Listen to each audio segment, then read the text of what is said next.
বিশ্বনবীকে বললেন, হে আল্লাহর রাসূল, আমি নামাজের মধ্যে এই সূরা ফাতিহা পাঠ করি। বিশ্বনবী বললেন, হে উবাই, তুমি জেনে রাখো কোরআনুল কারীমের মধ্যে সবচেয়ে বড় সূরা এবং তাওরাত, জাবুর, ইনজিল শরীফের মধ্যে সবচেয়ে শ্রেষ্ঠ সূরা এমন সূরা তাওরাত, জাবুর, ইনজিলের মধ্যে আল্লাহ নাযিল করেন নাই, এটি হচ্ছে এই সূরা, সূরা ফাতিহা। সুবহানাল্লাহ। তাহলে আমরা জানলাম এই সূরাটির মাহাত্ম্য। এই সূরাটি এমন একটি সূরা যেটি তাওরাত, জাবুর, ইনজিল এবং কোরআনুল কারীমের মধ্যে এই সূরার মতো আর কোন সূরা আল্লাহ পাক অবতীর্ণ করেননি, নাযিল করেননি। সূরা ফাতিহার একটি নাম হচ্ছে সূরাতুল হামদ, মানে প্রশংসা। কারণ এই সূরার মধ্যে আল্লাহ পাকের প্রশংসা রয়েছে, এজন্য এই সূরাটির আরেক নাম হচ্ছে সূরাতুল হামদ। আবার এই সূরাটির আরেকটি নাম হচ্ছে সূরাতুস সালাহ, অর্থাৎ নামাজের সূরা। যেমন রাসূল সাল্লাল্লাহু আলাইহি ওয়াসাল্লাম বলেছেন, লা সালাতা ইল্লা বিফাতিহাতিল কিতাব, যে সূরা ফাতিহা ছাড়া নামাজই হবে না। আমরা প্রত্যেকটি নামাজের শুরুতে কোন সূরা তেলাওয়াত করি? সূরা ফাতিহা। এবং এই সূরা ছাড়া, এই সূরা তেলাওয়াত ছাড়া নামাজই হবে না। এজন্য এই সূরাটির আরেকটি নাম হচ্ছে সূরাতুস সালাহ বা নামাজের সূরা। এই সূরাটির আরো অনেকগুলো নামের মধ্যে আরেকটি নাম হচ্ছে উম্মুল কোরআন, অর্থাৎ কিতাবের মা বা কিতাবের বোন। তার কারণ উম্মুল কোরআন এর নাম কেন করা হয়েছে তাফসীরে অনেকগুলো মত রয়েছে। এর মধ্যে একটি মত হচ্ছে রাসূল সাল্লাল্লাহু আলাইহি ওয়াসাল্লাম বলেছেন, সূরা ফাতিহা এটি এমন একটি সূরা, এই সূরার মধ্যে 30 পারা কোরআন শরীফে যা আছে এর সারাংশ, সার নির্যাস এই সূরা ফাতিহার মধ্যে আল্লাহ দিয়ে দিয়েছেন। সুবহানাল্লাহ। এবং রাসূল সাল্লাল্লাহু আলাইহি ওয়াসাল্লাম আরো বলেছেন, সূরা ফাতিহা এমন একটি সূরা, এই সূরাটি কেউ যদি জানলো, বুঝলো এবং এর তাফসীর সম্পর্কে জানলো, তাহলে পুরো কোরআন শরীফের তাফসীর সে জেনে গেল। সুবহানাল্লাহ। এজন্য এই সূরাটির জানা এবং বোঝা আমাদের জন্য গুরুত্বপূর্ণ।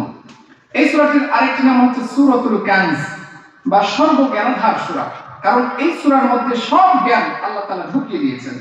এই সূরাটির আরেকটি নাম হচ্ছে সূরাতুল কাফিয়া বা স্বয়ং সম্পূর্ণ সূরা বা পূর্ণাঙ্গ সূরা, কারণ এটি এমন একটি সূরা, এই সূরাটা আল্লাহ পাক যখন নাযিল করেছেন তখন এটি পূর্ণাঙ্গভাবে অবতীর্ণ করেছেন, খণ্ড আকারে অবতীর্ণ করেননি। কোরআনুল কারীমের অসংখ্য সূরা রয়েছে, যেই সূরাগুলো আল্লাহ তাআলা খণ্ড আকারে নাযিল করেছেন, কিন্তু সূরা ফাতিহা এমন একটি সূরা, এটি আল্লাহ পাক যখন নাযিল করেন সেটি পূর্ণাঙ্গভাবেই নাযিল করেছেন। এজন্য এই সূরাটি একটি পূর্ণাঙ্গ সূরা। এই সূরাটির আরেকটি নাম হচ্ছে সূরাতুশ শিফা, অর্থাৎ এই সূরাটি পাঠ করে যদি আমরা ঝাড়ফুঁক করি বা ফু দিই, তাহলে কোনো দুরারোগ্য ব্যাধিতে আক্রান্ত এমন ব্যক্তিও সে শিফা পাবে বা তার রোগ মুক্তি হয়ে যাবে। যেমন তাফসীরে আনওয়ারুল কোরআনে একটি বর্ণনা এসেছে, হযরত জাফর সাদিক তিনি বলছেন যে সূরা ফাতিহা কেউ যদি 40 বার পাঠ করে পানিতে ফু দিয়ে, পানিতে দম করে কোনো রোগীর গায়ে ছিটিয়ে দেয় বা তাকে পান করায়, তাহলে সেই রোগী দুরারোগ্য ব্যাধিতে আক্রান্ত হলেও ভালো হয়ে যাবে। সুবহানাল্লাহ। আবার এই সূরাটির আরেকটি নাম হচ্ছে সূরাতুর রুকিয়া বা ঝাড়ফুঁকের সূরা। এই সূরাটি পড়ে ঝাড়ফুঁক করা যায়। অনেক ব্ল্যাক ম্যাজিকের রোগী থাকে, অনেক জিন ভূত ইত্যাদিতে ধরার রোগী থাকে, বা অনেক ধরনের রোগাক্রান্ত ব্যক্তি রয়েছে যাদের রোগ ভালো হচ্ছে না, এমন ব্যক্তিদেরকে এই সূরাটি রুকিয়া করে যদি ফু দেওয়া যায়, ঝাড়ফুঁক করা যায়, সেই ব্যক্তিও ভালো হয়ে যায়, এমন বর্ণনা আমরা পেয়ে থাকি। যেমন বুখারীর বর্ণনায় হযরত আবু সাঈদ খুদরি রাদিয়াল্লাহু তাআলা আনহুর বর্ণনায় একটি হাদিস এভাবে এসেছে, তিনি বলছেন, আমরা একটি সফরে বের হয়েছিলাম। যখন আমরা সফরে বের হলাম, কিছু দূর যাওয়ার পর একটি এলাকায় সফর বিরতি দেওয়া হলো। যখন সফর বিরতি দেওয়া হলো, এমন সময় ওই এলাকার একটি দাসী এসে আমাদেরকে বলল যে এই এলাকার গোত্রের নেতাকে সাপে কেটেছে। তো আপনাদের মধ্যে এমন কোনো ব্যক্তি, এমন কোনো মানুষ কি আছে যে ব্যক্তি ঝাড়ফুঁক করতে পারে, ঝাড়ফুঁক করে এই রোগীকে ভালো করতে পারে? আবু সাঈদ খুদরি রাদিয়াল্লাহু তাআলা আনহু তিনি বললেন, আমাদের মধ্যে থেকে একজন ব্যক্তি চলে গেল, কিন্তু আমরা জানতাম না সেই ব্যক্তিটি ঝাড়ফুঁক জানতো। আমরা তাকে জিজ্ঞেস করলাম না, সেই ব্যক্তি গিয়ে ঝাড়ফুঁক করে চলে আসলো, তৎক্ষণাৎ সেই রোগীটি ভালো হয়ে গেল। সুবহানাল্লাহ। আমরা তাকে প্রশ্ন করলাম, হে আবু সাঈদ খুদরি, তুমি যে ঝাড়ফুঁক, আবু সাঈদ খুদরি বলছেন, আমরা তাকে জিজ্ঞেস করলাম, তুমি যে ঝাড়ফুঁক জানতে, এটা তো আমরা জানতাম না। তুমি কি করে সেই রোগীকে ভালো করলে, ফু দিলে যে সাপে কাটা একজন রোগী সেই ব্যক্তি ভালো হয়ে গেল? সেই ব্যক্তি বলল, আমি তেমন কিছুই জানি না, তেমন কিছু ঝাড়ফুঁক করতে পারি না, কিন্তু আমি শুধুমাত্র সূরাতুল ফাতিহা পাঠ করে আমি ফু দিয়েছি, তাতে সেই সাপে কাটা রোগী ভালো হয়ে গেছে। সেই সাপে কাটা রোগীর যে বিষ ছিল সেই বিষ দূর হয়ে গেছে এই সূরা ফাতিহার বরকতে। সুবহানাল্লাহ। যখন রোগীটি ভালো হয়ে গেল, তখন ওই গোত্রের লোকেরা 30টি ছাগল দান করলো তাকে, 30টি ছাগল হাদিয়া দিল এবং কিছু দুধ তাকে খাওয়ার জন্য দিল তাদেরকে। তখন তারা বলল, এই ছাগলটি এখন স্পর্শ করো না, এই ছাগলগুলো এখনই ধরো না, আমরা রাসূল সাল্লাল্লাহু আলাইহি সাল্লামের কাছে যাব, গিয়ে তাকে জিজ্ঞাসা করব আমরা এটা খেতে পারবো কিনা। সকলে মিলে বিশ্বনবীর দরবারে উপস্থিত হয়ে গেল। বিশ্বনবীকে বলল, হে আল্লাহর রাসূল, এমন এমন ঘটনা আমাদের সাথে ঘটে গেছে, আমাদের সাথে এমন ঘটনা ঘটেছে, আমরা সূরা ফাতিহা পড়ে একজন সাপে কাটা রোগীকে ফু দিয়েছি, সেই সাপে কাটা রোগী ভালো হয়ে গেছে, তার ফলপ্রসূতে আমাদেরকে 30টি ছাগল দান করেছে এবং দুধ খেতে দিয়েছে, আমরা এই ছাগলগুলো খেতে পারবো কিনা, ভক্ষণ করতে পারবো কিনা। বিশ্বনবী বলল, সেই ব্যক্তি কি পড়েছিল, কি পাঠ করেছিল? তিনি বললেন, হে আল্লাহর রাসূল, আমি পাঠ করেছিলাম আলহামদুলিল্লাহি রাব্বিল আলামিন। সে বলল, হে আল্লাহর রাসূল, আমি সূরা ফাতিহা পাঠ করে সেই ব্যক্তিকে ফু দিয়েছিলাম, সেই ব্যক্তিটি এটাই ভালো হয়ে গেছে। বিশ্বনবী বললেন, তোমাদেরকে যেই ছাগলগুলো হাদিয়া দেওয়া হয়েছে সেই ছাগলগুলো তোমরা ভাগাভাগি করো এবং সকলে ভাগ করে আমার জন্য এক ভাগ রেখে দিও। সুবহানাল্লাহ। সম্মানিত উপস্থিতি, তাহলে আমরা এই হাদিস থেকে কি জানলাম? সূরাতুল ফাতিহা এমন একটি সূরা যেই সূরাটি সাপে কাটা রোগীকেও ভালো করে দিতে পারে। সুবহানাল্লাহ। তাহলে এই সূরাটির আরেকটি নাম আমরা জানলাম, সূরাতুর রুকিয়া। এই সূরাটির অনেকগুলো নাম রয়েছে, তার মধ্যে আমরা কয়েকটি নাম সম্পর্কে জানলাম। সম্মানিত উপস্থিতি, এই সূরাটির আরো কিছু ফজিলত সম্পর্কে হাদিসে পাকের মধ্যে পাওয়া যায় এবং এই সূরাটির যে মহত্ব সেগুলো সম্পর্কে আমরা হাদিস থেকে জানতে পারি। রাসূল সাল্লাল্লাহু আলাইহি ওয়াসাল্লাম উবাই ইবনে কাব রাদিয়াল্লাহু তাআলা আনহুর কাছে গেলেন এবং তাকে ডাক দিলেন, হে উবাই। উবাই ইবনে কাব কোনো অ্যানসার করলেন না, কোনো উত্তর দিলেন না। আবার বিশ্বনবী ডাক দিলেন, হে উবাই। উবাই ইবনে কাব সালাম দিলেন, আসসালামু আলাইকা ইয়া রাসূলুল্লাহ। রাসূল সাল্লাল্লাহু আলাইহি ওয়াসাল্লাম সালামের জবাব দিয়ে তিনি বললেন, হে উবাই, আমি তোমাকে ডাক দিলাম, কেন তুমি উত্তর দিলা না? উবাই ইবনে কাব বললেন, হে আল্লাহর রাসূল, আমি নামাজরত অবস্থায় ছিলাম, এজন্য আমি আপনার অ্যানসার করতে পারি নাই। উবাই ইবনে কাবকে বিশ্বনবী বললেন, হে উবাই, আমি তোমাকে আজকে এমন একটি সূরার কথা বলবো যে সূরাটি কোরআনুল কারীমের মধ্যে সবচেয়ে বড় সূরা এবং তাওরাত, জাবুর, ইনজিলের মধ্যে এই রকম কোন সূরা আল্লাহ পাক নাযিল করেন নাই এবং পুরা কোরআন শরীফের মধ্যেও এই সূরাটি ছাড়া এমন কোন সূরা আল্লাহ পাক নাযিল করে নাই। উবাই ইবনে কাব বললেন, হে আল্লাহর রাসূল, আপনি বলেন সেই সূরাটি কি, কোন সূরা সেটি?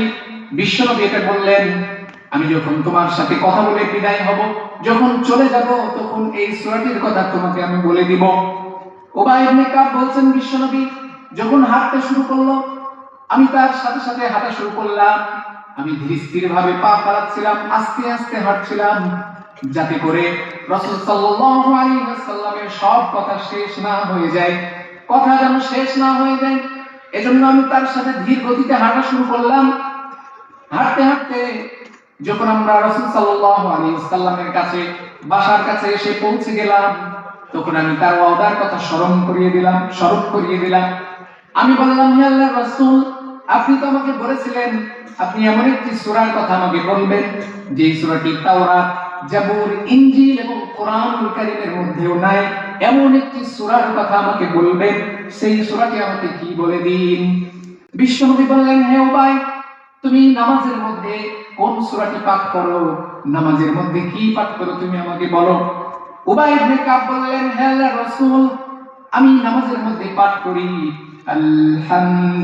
আলহামদুলিল্লাহি রাব্বিল আলামিন।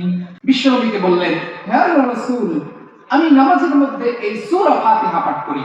বিশ্বনবী বললেন, হে উবাই, তুমি জেনে রাখো কোরআনুল কারীমের মধ্যে সবচেয়ে বড় সূরা এবং তাওরাত, জাবুর, ইনজিল শরীফের মধ্যে সবচেয়ে শ্রেষ্ঠ সূরা এমন সূরা তাওরাত, জাবুর, ইনজিলের মধ্যে আল্লাহ নাযিল করেন নাই, এটি হচ্ছে এই সূরা, সূরা ফাতিহা।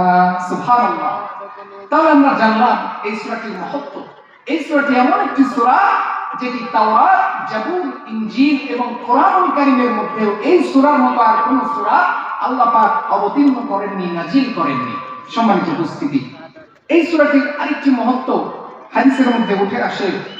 রাসূল সাল্লাল্লাহু আলাইহি সাল্লাম সহিহ নাসাঈর বর্ণনায় বলেছেন, একবার জিবরাইল আলাইহিস সালাতু ওয়াস সালাম এবং রাসূল সাল্লাল্লাহু আলাইহি সাল্লাম একত্রে বসে আছেন, এক জায়গায় বসে আছেন। হঠাৎ করে আকাশের মধ্যে বিশাল একটি বিকট একটি আওয়াজ হয়ে গেল। রাসূল সাল্লাল্লাহু আলাইহি ওয়াসাল্লামকে জিবরাইল আলাইহিস সালাম বললেন, হে আল্লাহর রাসূল, আপনি ভয় পাবেন না, আপনি ভয় পাবেন না, কারণ আজকে আকাশের মধ্যে এমন একটি দরজা ওপেন হয়ে গেছে, এমন একটি দরজা খুলে গেছে যে এই দরজাটি আর আগে কখনো খুলেছিল না। যখন দরজাটি খুলে গেল, আকাশের দুটি দরজা, আকাশের সেই দরজাটি যখন খুলে গেল, তখন সেই দরজা দিয়ে একজন মালাক ফেরেশতা বিশ্বনবীর কাছে এসে অবতীর্ণ হলেন, নাজিল হলেন।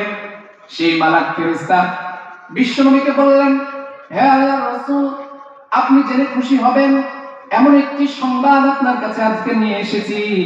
আপনার কাছে এমন দুইটি নূর আমি নিয়ে এসেছি, যেই দুইটি নূর এর আগে আর কখনো আপনাকে নাজিল করা হয় নাই। সেই দুইটি নূরের মধ্যে একটি নূর হচ্ছে সূরাতুল ফাতিহা, আর আরেকটি নূর হচ্ছে সূরা বাকারার শেষ আয়াতগুলো। সুবহানাল্লাহ।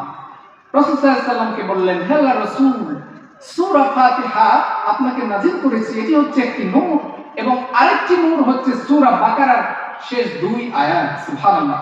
সম্মানিত উপস্থিতি, এজন্য সূরা ফাতিহা এবং সূরা বাকারা এই দুটি অনেক গুরুত্বপূর্ণ সূরা, এবং বিশেষ করে সূরা বাকারার শেষ দুইটি আয়াত, এই দুইটি আয়াত অনেক গুরুত্বপূর্ণ। রাসূল সাল্লাল্লাহু আলাইহি ওয়াসাল্লাম এই দুই আয়াত সম্পর্কে বলেছেন, কোন ব্যক্তি যদি রাতের মধ্যে এই সূরা বাকারার দুইটি আয়াত পড়ে শুয়ে যায়, তাহলে এটাই তার জন্য যথেষ্ট। তো হাদিস বিশারদগণ বলেন, এটাই তার জন্য যথেষ্ট। এর অর্থ কি? এর অর্থ হচ্ছে যে সে ব্যক্তি যদি রাত্রে এই দুইটি আয়াত পাঠ করে, তাহলে সমস্ত বালা মুসিবত থেকে এই দুইটি আয়াত তাকে প্রোটেক্ট করবে, তাকে গার্ড দিবে, এবং সারা রাত ইবাদত করলে যে সওয়াব হতো সেই সমপরিমাণ সওয়াব তার আমলনামায় দিয়ে দেওয়া হবে। সুবহানাল্লাহ। আরেকটি হাদিস রাসূল সাল্লাল্লাহু আলাইহি ওয়াসাল্লামের জানা যায় সূরা ফাতিহা সম্পর্কে, সূরা ফাতিহার মাহাত্ম্য এবং ফজিলত সম্পর্কে। সেটি হচ্ছে এই রকম যে যখন আমরা নামাজ পড়ি, যখন আমরা নামাজে দাঁড়াই, তখন আমরা শুধু নামাজই পড়ি, আমরা শুধু নামাজে সূরা ফাতিহাই পাঠ করি, এবং নামাজ আমরা আমাদের নিজেদের মতো পড়ে যাই। কিন্তু নামাজের মধ্যে আমরা যে আল্লাহর সাথে কথা বলি, আমরা যে আল্লাহর সাথে কথোপকথন করি, এই হাদিস থেকে আমরা জানতে পারবো। সম্মানিত উপস্থিতি, নামাজে যখন আমরা দাঁড়াই, তখন আমরা আর কারো সামনে দাঁড়াই না, আমরা আমাদের মহান রব সেই আল্লাহ রাব্বুল ইজ্জা ওয়াল জালালের সামনে দাঁড়িয়ে যাই। সুবহানাল্লাহ। বিশ্বনবী বলছেন, আল্লাহ পাক হাদিসের মধ্যে ঘোষণা এভাবে করেছেন, নামাজ যখন কোনো ব্যক্তি পড়ে, তখন সেই ব্যক্তি এবং আল্লাহর মধ্যে, নামাজের মধ্যে ভাগাভাগি হয়ে যায়।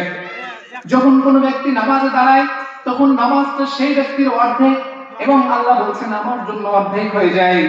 যখন কোনো ব্যক্তি নামাজ দাঁড়িয়ে সূরা ফাতিহা তেলাওয়াত করে, যখন সেই ব্যক্তিটি পড়ে আলহামদুলিল্লাহি রাব্বিল আলামিন, যখন এই আয়াতটি পাঠ করে, আল্লাহ পাক বলছেন আমি সেই ব্যক্তির জবাব দিয়ে থাকি, তখন আমি বলি আমার বান্দা আমার প্রশংসা করলো। যখন বান্দা পড়ে আর রহমানির রহিম, যখন বান্দা এই আয়াতটি পাঠ করে, তখন আল্লাহ পাক জবাব দেন, আল্লাহ পাক জবাবে বলেন আমার বান্দা আমার গুনাহগুণ বর্ণনা করলো। যখন বান্দা পড়ে মালিক ইয়াউমিদ্দিন, তখন আল্লাহ পাক বলেন আমার বান্দা আমার মহত্ব ঘোষণা করলো। যখন বান্দা বলেন ইয়াকা না'বুদু ওয়া ইয়াকা নাস্তাঈন, তখন আল্লাহ পাক বলেন এটি আমার এবং আমার বান্দার মধ্যবর্তী বিষয়, আমার বান্দা আমার কাছে যা চাইবে আমি তাকে তাই প্রদান করব।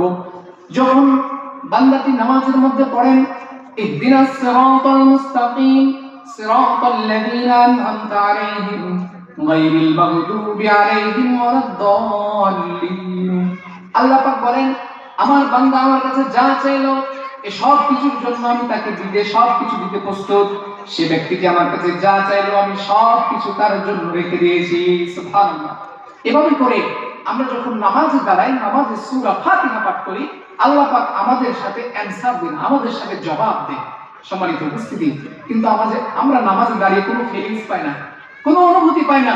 আমরা বলি হুজুর আমরা নামাজে দাঁড়াই, কিন্তু নামাজে মনোযোগ থাকে না। নামাজে দাঁড়িয়ে আমাদের দোকানের হিসাব চিন্তা মাথার মধ্যে ঘুরপাক খায়। নামাজে দাঁড়িয়ে বিভিন্ন দুনিয়াবী ব্যস্ততা আমাদের মাথার মধ্যে ঘুরপাক খায়। কিন্তু এই হাদিসগুলো যদি আমাদের জানা থাকে, এই আয়াতগুলো যদি আমাদের জানা থাকে যে আমরা নামাজে যখন দাঁড়াচ্ছি তখন আল্লাহ পাক স্বয়ং আমার সাথে কথা বলছেন, আমি সূরা ফাতিহা পাঠ করছি, প্রত্যেকটি আয়াতের জবাব আল্লাহ পাক আরশে আজিম থেকে আমাদের এই আয়াতের জবাব দিচ্ছেন। এজন্য আমরা যখন নামাজে দাঁড়াচ্ছি আমাদেরকে মনে করতে হবে যে আমরা সেই মহান রবের সামনে দাঁড়িয়ে গেছি, তার সাথে কথা বলছি। আমরা যদি আমাদের হৃদয়ের অন্তঃকরণ দিয়ে, আমাদের হৃদয় দিয়ে সেই আল্লাহ পাকের কথাগুলো শুনতে চাই, আল্লাহ পাকের কথাগুলো শ্রবণ করতে চাই, তাহলে আমরা কখনোই নামাজের মুরগির মতো ঠক ঠক করে সিজদা দিয়ে পালিয়ে যেতে পারি না। কারণ আমাদের অন্তরের মধ্যে যখন এই অনুভূতিটা জাগবে যে আমরা নামাজ পড়ছি মানে আল্লাহর সাথে কথা বলছি, তখন আমাদের এই অন্তঃকরণ দিয়ে আল্লাহর সেই কথাগুলো শ্রবণ করার জন্য হলেও আমাদের নামাজগুলো ধীরস্থির ভাবে আদায় করতে হবে। আমাদের নামাজগুলো দ্রুত গতিতে আদায় হবে না, তখন অটোমেটিকলি ধীরস্থির হয়ে যাবে এবং খুব আস্তে আস্তে তাসবিহ তাহলিল যত্ন সহকারে খুশু হুজুর সাথে নামাজগুলো আদায় করা হবে।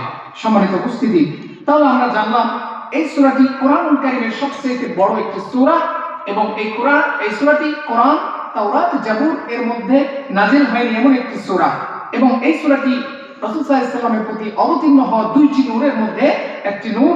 এবং এই সূরাটি যখন আমরা পাঠ করি নামাজে, তখন আল্লাহ পাক আমাদের সাথে সাথে এই সূরাটির মধ্যে অ্যানসার দিয়ে থাকেন। তাহলে আমরা সূরা ফাতিহার প্রাথমিক যে কথাগুলো ছিল, প্রাথমিক যে মহত্বগুলো ছিল, ফজিলতগুলো ছিল, আমরা সেটা জানলাম। এখন আমরা সূরা ফাতিহা শুরু করব। এই সূরা ফাতিহার মধ্যে আল্লাহ পাক কি বলছেন।